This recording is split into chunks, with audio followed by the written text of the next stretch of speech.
Ikhwani fillah azanillahu wa iyyakum, di antara kejahatan orang Syiah adalah kejahatan yang mereka lakukan di Haramain. Al-Haramain itu di Masjid Nabawi dan Masjidil Haram. Kenapa mereka berani melakukan kejahatan di Masjidil Haram dan Masjid Nabawi? Karena memang mereka menganggap Masjidil Haram dan Masjid Nabawi kurang bernilai. Ini di antara yang perkataan Ibnu Taimiyah tadi dalam kitab Minhajus Sunnah. Ibnu Taimiyah mengatakan, akhbarani thiqah, ada seorang yang terpercaya mengatakan bahwasanya orang-orang Syiah mengagungkan Karbala lebih daripada Haramain. Ibnu Taimiyah rupanya tidak tahu buku-buku, tidak sampai kepada dia buku-buku orang Syiah. Padahal riwayat tentang Karbala lebih afdal daripada Haramain ini riwayat yang mutawatir, terlalu banyak dalam buku-buku mereka. Dan antum bisa lihat di YouTube ya. Saya pernah lihat di YouTube bagaimana ceramah-ceramah mereka tentang Karbala. Dan antum bisa masuk dalam website mereka bagaimana keutamaan tanah Karbala. Di antaranya saya sebutkan suatu riwayat ya. Qala Ja'far As-Shadiq, dialah Abu Abdullah, dia mengatakan tentang keutamaan tanah Karbala. Inna ardal Ka'bah qalat, sungguhnya tanah Ka'bah, yaitu tanah yang di atasnya Ka'bah, berkata, man mithli wa qad buniya baitullahi ala dhahri. Siapa yang seperti saya? Telah dibangun rumah Allah di atas saya. Ya'tini nasu min kulli fajin amiq. Orang-orang telah datang kepada saya dari segala penjuru dunia ini. Wa ju'iltu haramallahi wa amnahu. Dan aku dijadikan sebagai tanah suci. Ini ceritanya kata Ja'far bahwasanya tanah Ka'bah lagi pamer, lagi sombong. Apa kata Ja'far? Fa'auhallahu ilaiha an kufi wa qarri. Maka Allah Subhanahu wa taala pun memberi wahyu kepada tanah Ka'bah, diamlah kamu, jangan banyak omong, diam. Ma fadlu ma fudilti bihi fima a'taitu Karbala illa bimanzilatil ibrah ghurisat fil bahr fahamalat min ma'il bahr. Kata Allah Subhanahu wa taala, wahai Ka'bah, wahai tanah Ka'bah, tidaklah keutamaanmu dibandingkan dengan keutamaan Karbala kecuali seperti jarum yang dimasukkan ke dalam lautan, kemudian dicabut jarum tersebut, keutamaanmu itulah di jarum tadi. Adapun lautan adalah keutamaan apa? Karbala.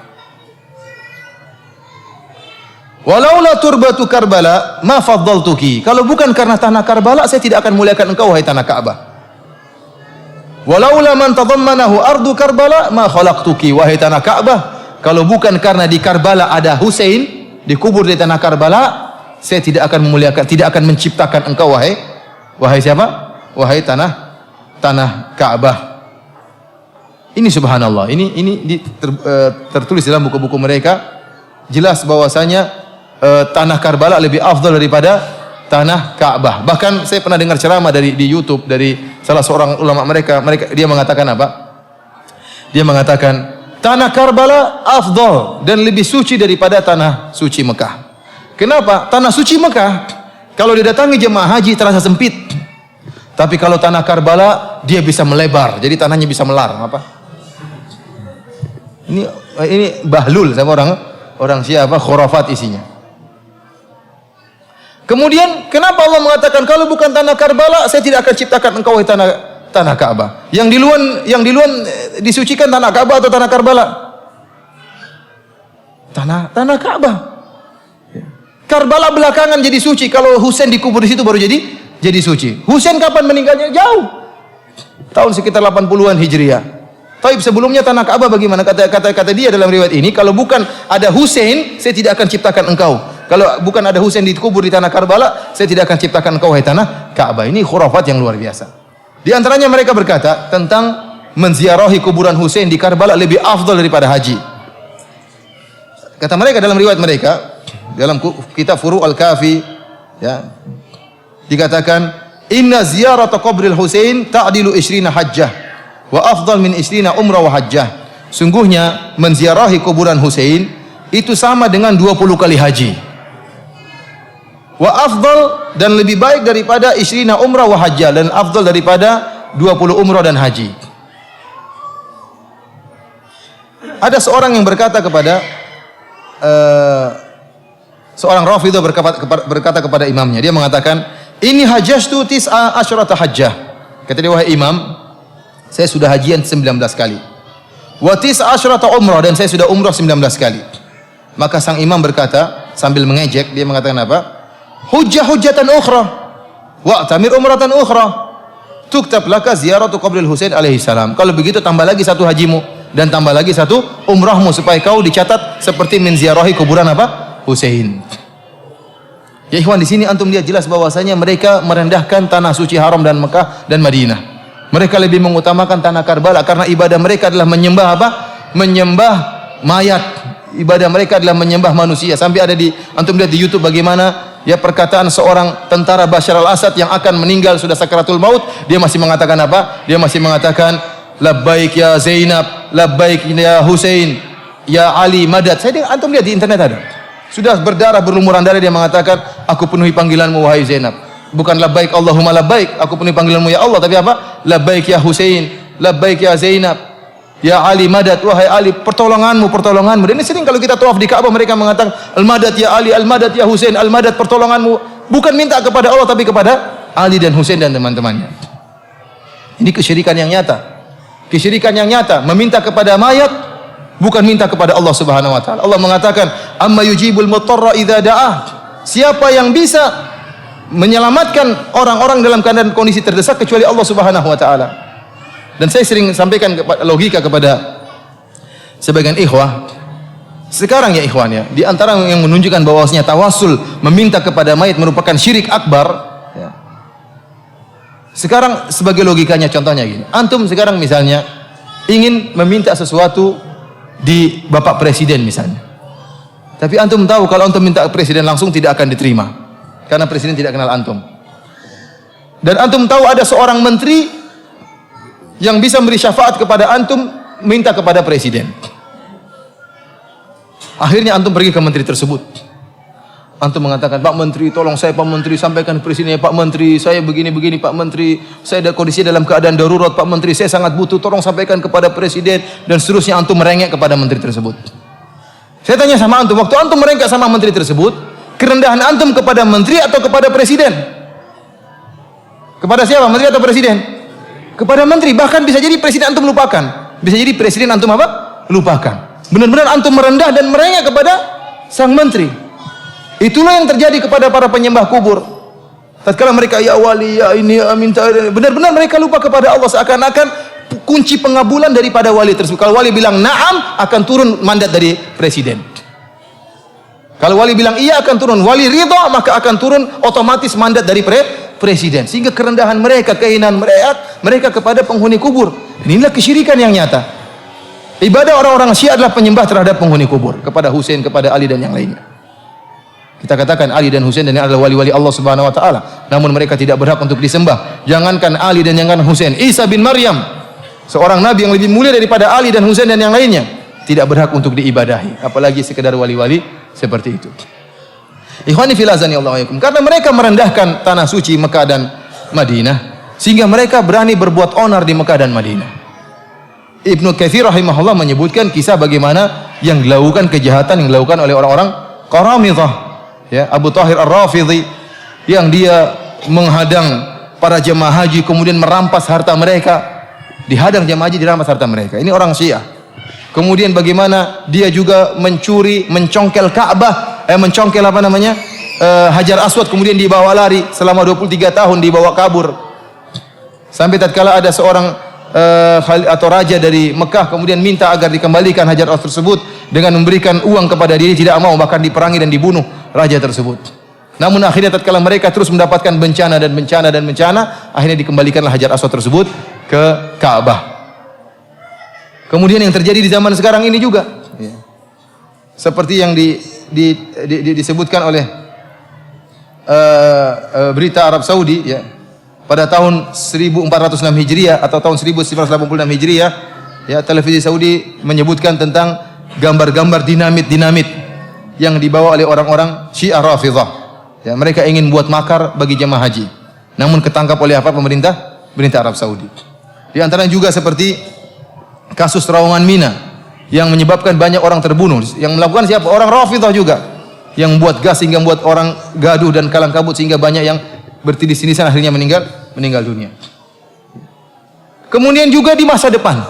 Di masa depan kalau Imam Mahdi mereka keluar, juga sangat-sangat apa yang akan dia lakukan terhadap jemaah haji di Mekah dan di Madinah. Disebutkan dalam buku mereka, dalam kitab Al-Ghaibah Lit-Tusi, dia mengatakan idza qamal mahdi hadamal masjidil haram. Kalau Mahdi muncul, dia akan hancurkan Masjidil Haram. Wa qata aidiya Bani Syaibah wa allaqaha bil Ka'bah, dan dia akan memotong tangan-tangan Bani Syaibah. Bani Syaibah adalah yang sampai sekarang masih bertugas menjaga Ka'bah. Ya, dari sejak zaman Nabi sampai sekarang. Kata dia, Al-Mahdi kalau muncul maka tangan-tangan mereka akan dipotong, penjaga Ka'bah tersebut. Kemudian tangan-tangan kaki mereka ini akan digantung di Ka'bah. Dan akan ditulis pada gantungan tangan dan kaki mereka itu, haula'i saraqatul Ka'bah, mereka ini pencuri Ka'bah. Nanti bayangan kalau keluar Mahdi, sangar. Ya, masjid dihancurkan oleh dia. Dalam riwayat yang lain, dalam kitab Al-Ghaibah lil Maqdisi, demikian juga Biharul Anwar, dikatakan, innal qa'im yahdimu al-Masjidil Haram hatta yaruddahu ila asasihi. Bahwasanya Mahdi akan menghancurkan Masjidil Haram sampai dikembalikan kepada pondasinya. Artinya benar-benar dihancurkan. Jadi mereka ini hasut sama siapa? Sama pemerintah Saudi ya. Jadi pemerintah Saudi sudah bangun Masjidil Haram, sudah diperluas, itu akan dihancurkan nanti semuanya sama siapa? Imam Mahdi mereka. Dikembalikan kepada pondasinya. Sadis banget ini. Ikhwani fillah azanillahu wa iyyakum. Oleh karenanya tidak heran jika mereka berani melakukan kriminal di Masjidil Haram dan Masjid Nabawi, ya. Bahkan terakhir berita yang saya dapat bagaimana orang-orang Iran membagi-bagikan permen yang isinya obat mandul. Ya, mereka bagikan kepada ahlu sunnah. Ini sudah saya dengar sekitar 6 tahun lalu. Pertama kali saya bawa istri saya ke Madinah, saya bawa anak-anak ke masjid, maka teman saya melarang, katanya, Firanda, hati-hati, kamu jangan bawa anakmu ke Masjid Nabawi. Hati-hati, nanti ada orang Iran bagi-bagi apa namanya, bagi-bagi permen obat mandul. Saya dalam hati saya, orang ini khurafat ya, terlalu suudzon. Bagi saya dia terlalu suudzon. Di zaman tersebut belum ada pembunuhan-pembunuhan seperti seramai sekarang ini. 7 tahun lalu ya, belum ada pembantian, belum ada YouTube sebagaimana seramai sekarang ini. Saya tidak membenarkan perkataan dia. Sekarang baru terbukti. Ternyata ada orang Iran ditangkap di Masjid Nabawi karena membagikan permen yang isinya obat apa? Obat mandul. Agar Ahlus Sunnah nanti ke depan sedikit jumlahnya, sehingga mudah untuk diserang kalau muncul Imam Mahdi. Jadi Imam Mahdi yang akan muncul nanti sangat sangar. Imam Mahdinya orang-orang Syiah. Sangat sangar, dan dia pertama kali tatkala dia muncul, dia akan pergi ke Masjid Nabawi, kemudian dia akan mengeluarkan mayat Abu Bakar dan mayat Umar, kemudian digantunglah mayat Abu Bakar dan Umar tersebut di pohon korma. Di pohon korma yang kering. Ini disebutkan dalam buku-buku mereka, dalam Biharul Anwar dan juga dalam kitab Al-Anwar An-Nu'maniyah, dalam kitab-kitab yang lain. Setelah digantung mayat Abu Bakar dan Umar, pohon korma yang tadinya kering menjadi basah, kemudian menjadi segar dan mengeluarkan buahnya dan daun-daunnya. Ini istidraj dari Allah, kata mereka. Akhirnya banyak orang yang terpukau dengan keajaiban Abu Bakar dan Umar. Lihat pohon yang kering bisa menjadi basah. Akhirnya orang-orang yang mencintai, punya dalam hatinya sedikit rasa cinta kepada Abu Bakar, akan berkumpul di suatu tempat, membentuk saf, membela Abu Bakar dan Umar. Adapun orang-orang yang benci Abu Bakar dan Umar akan dikumpulkan pada saf yang lain, orang Syiah dan semuanya. Maka setelah Ahlus Sunnah seluruhnya dari penjuru dunia berkumpul, maka dibunuh oleh Imam Mahdi. Jadi Imam Mahdi mereka ini sangar, nanti kalau udah muncul, bukan cuma antum-antum juga bakalan dibunuh oleh Imam Mahdi. Tapi Imam Mahdinya insya Allah nggak keluar ya, karena Imam Mahdinya sudah 1200 tahun sembunyi, nggak keluar sampai sekarang. Ikhwani fillah azanillahu wa iyyakum. Ini kita berbicara tentang sejarah berdarah orang-orang Syiah, dan sekarang kita akan berbicara tentang akidah orang-orang Syiah. Ikhwani fillah azanillahu wa iyyakum. Di antara kekhususan orang-orang Syiah ini, kerusakan akidah orang Syiah yang tidak dimiliki oleh firqah-firqah sesat yang lainnya adalah meyakini Al-Quran tidak otentik. Al-Quran kurang. Al-Quran terjadi perubahan. Para ulama ahli firqah-firqah dalam buku-buku mereka seperti saya sebutkan, seperti Maqalatul Islamin, ya, aqaid apa namanya, aqidah 73 firqah, dalam kitab Al-Farqu Bainal Firaq, dalam kitab Al-Milal wan Nihal karya Syahristani, dalam kitab misalnya An-Nihal fil Milal wal Ahwa, ya, karangannya Ibnu Hazm. Mereka menyebutkan banyak firqah, di antaranya firqah Khawarij, di antaranya firqah Mu'tazilah, di antaranya firqah Murji'ah, dan cabang-cabangnya di antaranya firqah Rafidhah, firqah Syiah. Namun seluruh firqah-firqah sesat yang ada dalam Islam semuanya mengakui bahwasanya Al-Quran itu otentik, tidak ada perubahan. Semuanya. Hanya saja mereka sesat dari sisi penafsiran Al-Quran. Tapi mereka mengakui Al-Quran tidak ada perubahan. Al-Quran itu murni dijaga oleh Allah. Mereka mengakui firqah sesat manapun. Kecuali orang-orang Syiah. Orang-orang Syiah ini satu-satunya firqah yang menyatakan Al-Quran ada perubahan. Ini akidah spesialnya orang-orang apa? Syiah. Yang tidak dimiliki oleh firqah-firqah sesat yang lainnya. Dan ini benar-benar mereka nyatakan dalam buku-buku mereka. Bahkan riwayat tentang telah terjadi perubahan terhadap Al-Quran, ribuan riwayat. Tidak mungkin mereka tolak. Dan termaktub dalam buku-buku terkenal mereka seperti Al-Kafilul Kulaini, kemudian Biharul Anwar, dan kitab-kitab topnya milik orang Syiah semuanya menyatakan Al-Quran tidak otentik lagi. Oleh karena tatkala Ibnu Hazm rahimahullah berdebat dengan orang-orang Nasrani, kemudian Ibnu Hazm membuktikan bahwasanya dalam Injil itu ada perubahan, tidak otentik lagi karena ada tangan-tangan manusia yang merubah Injil. Disebutkan kontradiksi antara yang terdapat dalam Injil disebut oleh Ibnu Hazm, membuat orang-orang Nasrani bungkam, tidak bisa berbicara, mengakui bahwasanya Injil telah terjadi perubahan. Namun apa kata orang-orang Nasrani? Benar, Injil ada perubahan, tapi Al-Quran juga ada perubahan. Kata Ibnu Hazm, siapa yang bilang Al-Quran ada perubahan? Orang-orang Syiah yang mengatakan demikian. Kata Ibnu Hazm, orang Syiah bukan Islam. Gampang, kata dia apa? Orang Syiah bukan apa? Bukan Islam. Karena barang siapa yang mengatakan Al-Quran ada perubahan, itu bukan orang Islam. Allah Subhanahu wa taala mengatakan, "Qul la in ijtama'atil insu wal jinnu ala ay ya'tu bimithli hadzal Qur'an la ya'tuna bimithlihi walau kana ba'dhum li ba'dhin dhahira." Katakanlah, meskipun seluruh jin dan seluruh manusia berkumpul untuk bisa membuat seperti Al-Quran, mereka tidak bakalan bisa. Kalau ternyata Al-Quran ada perubahan, law kana min indillah indi ghairillah lawajadu fi ikhtilafan katsira. Kalau Al-Quran bukan dari Allah, maka akan terjadi banyak kontradiksi. Kalau ternyata Al-Quran ada perubahan, orang lain bisa bikin seperti Al-Quran. Tapi Al-Quran dijaga oleh Allah. Inna nahnu nazzalna dzikra wa inna lahu lahafizun. Kami yang turunkan Al-Quran dan kami yang akan menjaga Al-Quran. Kita orang Islam meyakini, barang siapa yang meyakini ada satu huruf dalam Al-Quran yang kurang dan dirubah, kita bilang dia kafir. Berarti kita tidak meyakini penjagaan Allah terhadap Al-Quran. Bagaimana lagi kalau orang-orang mengatakan Al-Quran ya banyak perubahan, ayat-ayat didistorsi, ayat-ayat kurang, yang lakukan siapa? Para sahabat. Oleh karenanya satu akidah orang Syiah ini sudah cukup membuat kita mengkafirkan mereka. Karena memang kita meyakini bahwasanya Al-Quran adalah sempurna dan tidak ada perubahan, dan Allah menjaga Al-Quran dari adanya perubahan. Oleh karenanya di antara mukjizat Al-Quran, ya, walaqad yassarnal lidzikri, kami telah mudahkan Al-Quran untuk apa? Banyak orang yang menghafal Al-Quran mudah. Orang anak kecil aja hafal Al-Quran, umur masih 7 tahun, 8 tahun sudah hafal Al-Quran. Ada perubahan sedikit Al-Quran, maka akan ketahuan. Tidak mungkin ada perubahan dalam Al-Quran. Namun inilah akidah orang-orang Syiah. Sampai-sampai ulama mereka yang bernama An-Nuri At-Tabarsi menulis sebuah kitab Faslul Khitab fi Tahrifi Kalami Rabbil Arbab. Penjelasan yang gamblang tentang bahwasanya Al-Quran sudah berubah. Dan dia menukil banyak perkataan ulama tentang adanya perubahan dalam Al-Quran. Inilah yang menyebabkan terjadi perkelahian di Sampang, iya atau tidak? Gara-gara meyakini Al-Quran sudah tidak otentik. Ya, orang jengkel dibilang Al-Quran tidak otentik. Kitab suci yang kita selama ini kita yakini dikatakan tidak beres.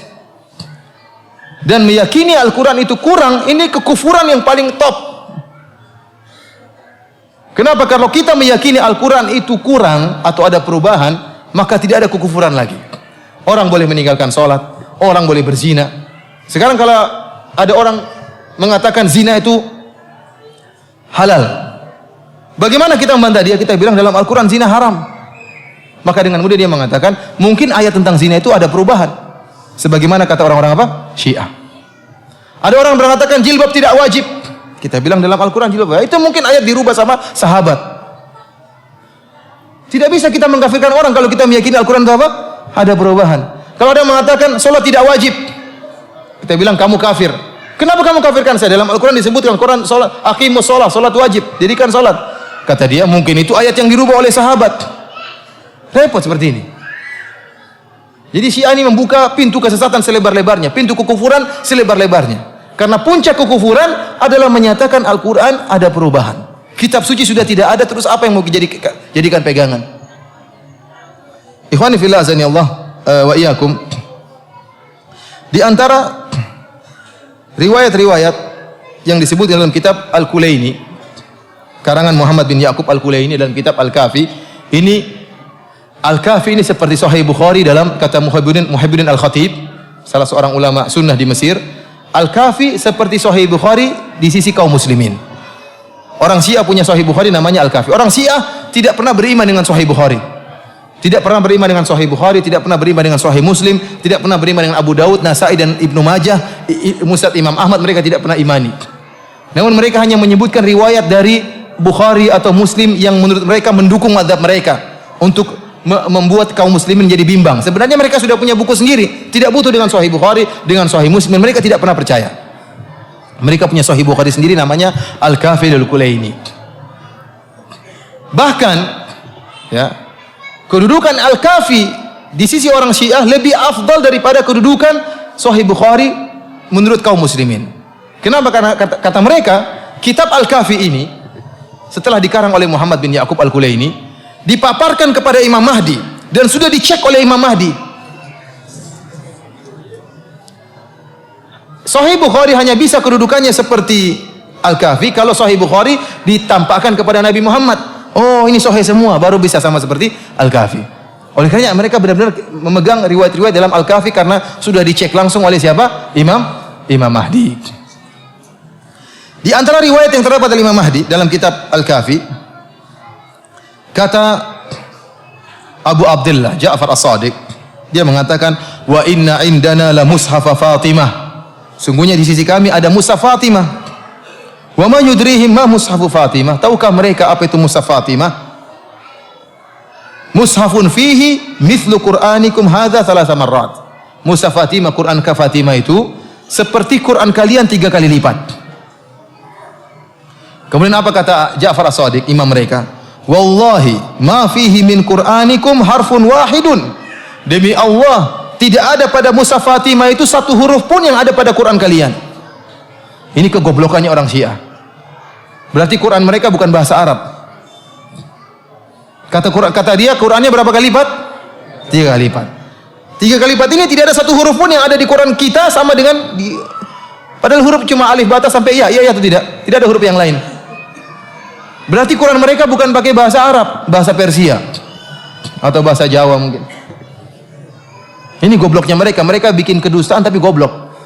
Kalau mereka mengatakan Quran kami 3 kali lipat dari Quran kalian, cukup selesai. Tapi mereka bodohnya nambah, kata mereka tidak ada satu huruf pun dalam Quran kita ada pada Quran kalian. Terus pakai huruf apa kalau gitu?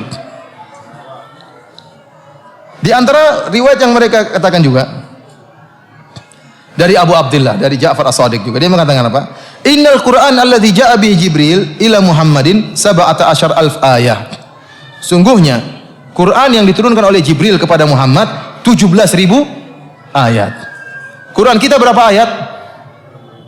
6.000 ayat. 6.000 kali 3 berapa?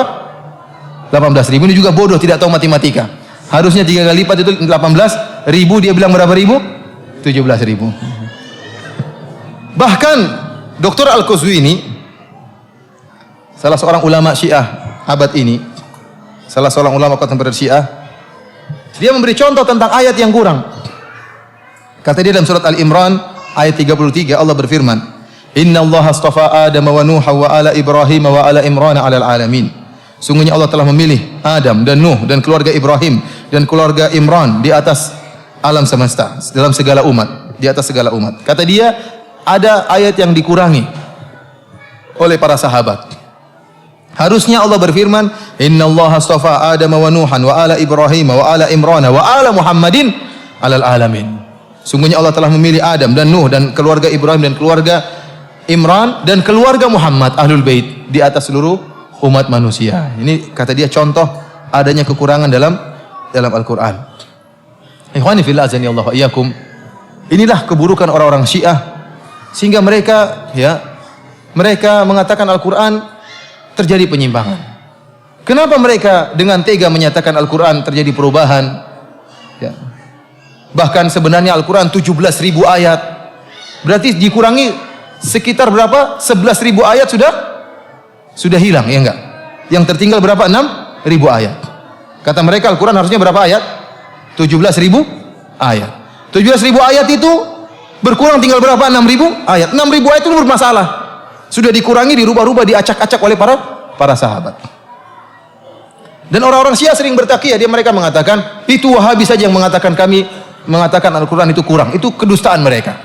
Quran kami sama dengan Quran kalian. Lihat kami baca Quran kami. Itu bohongnya orang-orang Wahabi. Ini takiyahnya orang-orang apa? Syiah.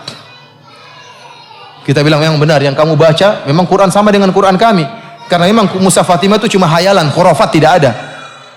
Karena mereka meyakini Quran mereka lagi dibawa sama Imam Mahdi. Ya. Capek bawa 3 jilid mungkin berapa? Sembunyi dalam gua tidak keluar-keluar bawa Al-Quran. Nanti kita akan lihat dia bukan cuma bawa Al-Quran, Taurat, Zabur juga dia bawa semuanya. Capek dia mungkin belajar 1200 tahun belajar Al-Quran, Taurat, Injil, Zabur, Suhuf Ibrahim dan Musa semua ada sama dia. Jadi memang tidak ada Mushaf Fatimah di sini, mereka tidak ada. Cuma yang jadi masalah, benar Quran kami sama dengan Quran kalian, tetapi keyakinan kami terhadap Al-Quran tidak sama dengan keyakinan kalian terhadap Al-Quran. Orang Iran kalau di Madinah, mereka juga baca Mushaf Madinah cetakan Saudi.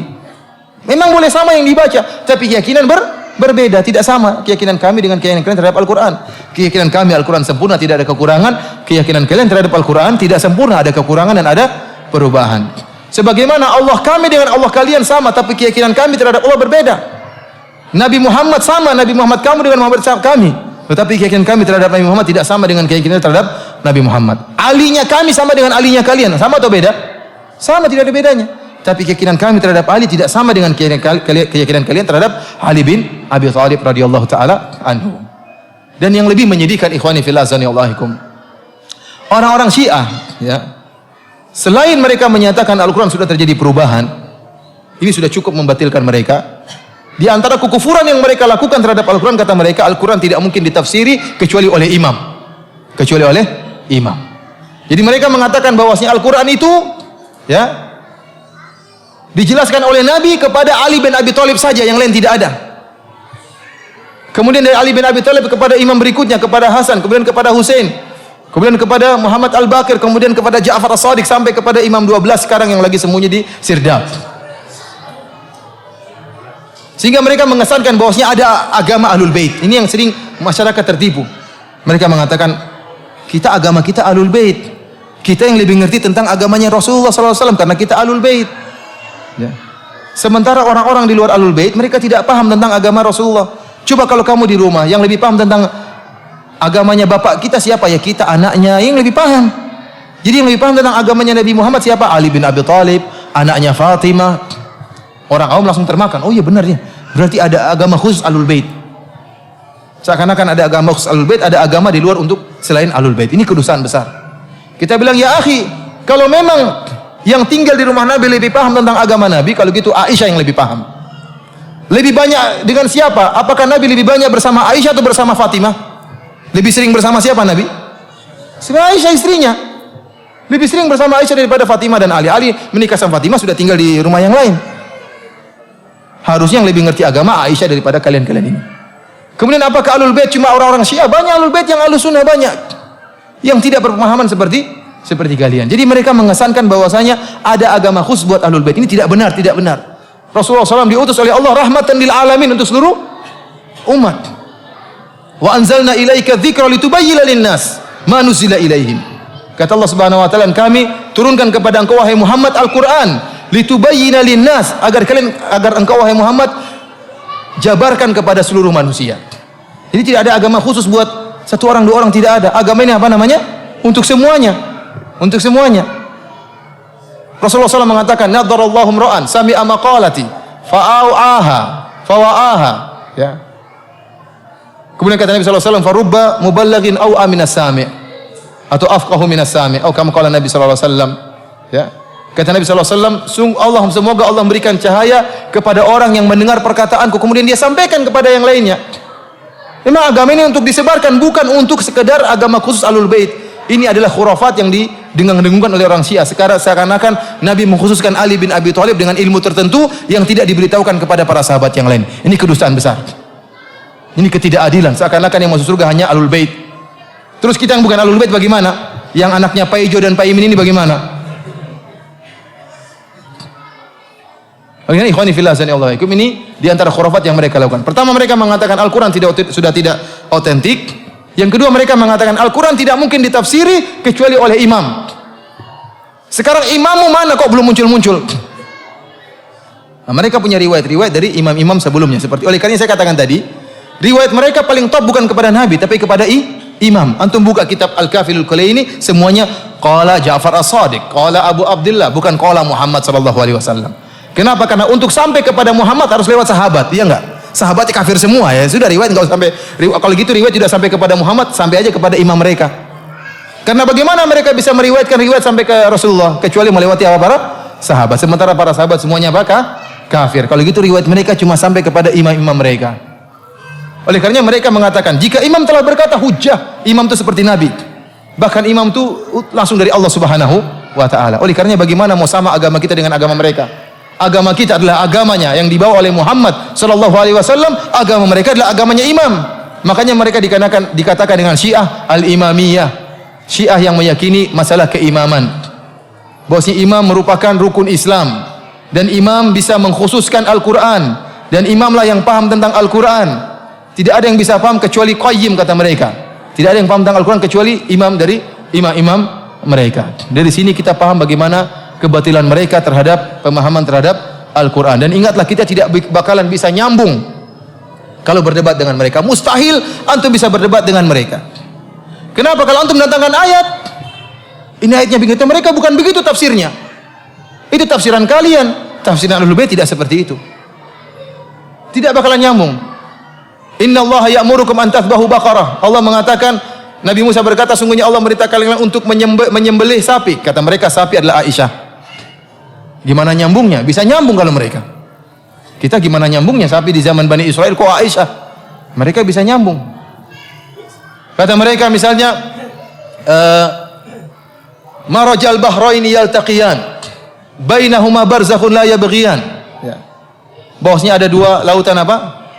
Yang bertemu. Kata mereka dua lautan ini adalah Fatimah dan Ali. Bainahuma barzakhun la yabghiyan, di antara keduanya ada halangan sehingga kedua laut ini tidak bisa bertemu. Katanya halangan tersebutlah Nabi Muhammad sallallahu alaihi wasallam. Ini tafsiran ngaco. Berarti dua laut tidak bisa bertemu, berarti Ali enggak pernah ketemu sama Fatimah ya. Tapi mereka ini laut ditafsirkan Ali dan Fatimah. Tafsiran-tafsiran tidak nyambung. Tapi menurut mereka itu adalah tafsiran mereka.